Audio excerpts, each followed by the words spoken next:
So this is my Penn State Iowa preview. So Penn State's 6-2. They're number 12. They're number 12. A little bit of a surprise in the playoff committee ranking. I'm a little surprised, but overall I'm happy about it because I think 12 is a little generous.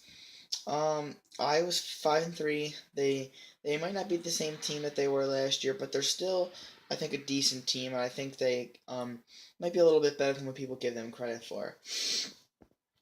Um, Iowa is one of those teams where they don't. I think it's going to be a hard game for Penn State.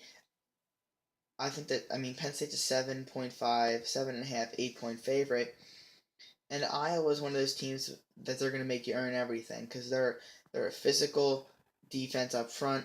Now they do have some weaknesses with pass defense, but overall their defense is pretty good. So I think they'll do enough to keep it a game. I mean, the way this offense has been rolling, I wouldn't say it's rolling because it put up 62 on a Purdue defense. That's not very good. And they got going on a Maryland team that's okay. And they put up 24 against Ohio State, really only 17. And they're good, but I think this Iowa team's gonna. I think Penn State's gonna have a hard time getting their points in this game. Um, I really think it's gonna be closer than what people think it's gonna be. Um, Now, by me breaking down Iowa, I see the big matchup to watch for Penn State to win this game is Barkley versus their front seven. Iowa's front seven's pretty good. They're pretty good. They're big. They're pretty physical. Iowa doesn't allow a lot of points, but here's the problem: Iowa hasn't faced an offense with the same explosiveness that Penn State has. They faced Wisconsin, and Northwestern's got a pretty good offense too. But besides that, they really haven't seen anybody. In Wisconsin, that was a home game. They allowed 17, and that game could have been even worse. With Northwestern, they allowed 38. Okay, this is a home game for Penn State. The crowd is going to be in it, I think. Penn State's got a lot of momentum.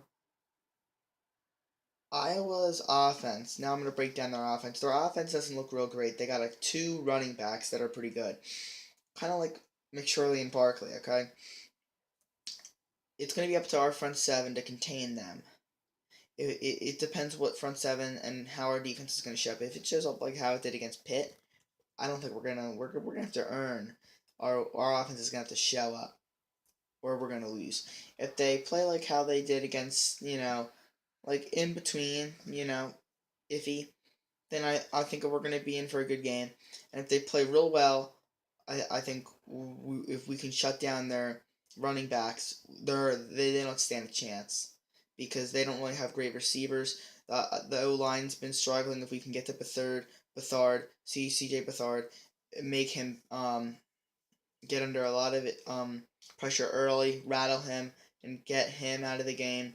While they don't really have many explosive receivers, and I don't think that's a huge issue in the game. I think it's going to be mainly us making the tackling plays. I think the crowd should help a little bit. This Iowa offense only averages 23 per game. Penn State's defense is about middle of the pack in the Big Ten. It's not great. It's not as good as it has been last year. Um, I think the key for Iowa to win the game is to shut down Barkley. Because if they shut down Barkley, then Penn State's got to go to its receivers, which Penn State's receivers aren't bad because Iowa's not great against the pass, but it's still harder to pass, I think, for Penn State than for them to run where they can hand it up to Barkley, who's been having a lot of success lately. So my prediction is I got to go with Penn State by a little bit. And the reason why I'm saying I'm going to take Penn State is because they got a little bit of momentum coming in. It's a home game, it's a night game. I think this Iowa offense doesn't have much going for them right now. I think they will make some plays early a little bit with the running game. The passing game will be okay. Our defensive line will get some pressure on Bethard. And I think they'll do enough to get the win defensively. Offensively, I think I think people are going to learn a little bit that maybe this offense isn't quite as good as we think it is, because I don't think it's that great. It's good, but it's not great. 33 points a game is good against three non-conference teams that are pretty good.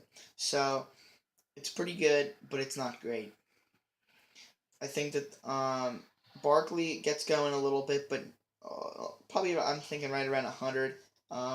Because we're not playing Purdue or Maryland where their rush defense is terrible. Make sure they make some plays with Godwin and Hamilton. Gesicki makes some good short grabs. Iowa's not too bad on the deep ball, and that's something Penn State likes. But like what I said, they haven't played in a real explosive offense yet this year, with the exception of maybe Northwestern, and that didn't go so well for Iowa. So my prediction is 24-21 with Penn State getting the edge. I think that they got more talent on offense, and I think the defense, Iowa might have a slight edge, but I think right now it's even with the return of the linebackers, because Iowa hasn't played like the Wisconsin game. It was a low scoring, close game because that's the style of Wisconsin. I think it's going to be a low scoring game for Penn State, or lower scoring for them this year, and I think that they're going to do enough to get the win in the fourth quarter. That's a wrap for this video. I hope my prediction's right. I have 24-21 Penn State. Peace out.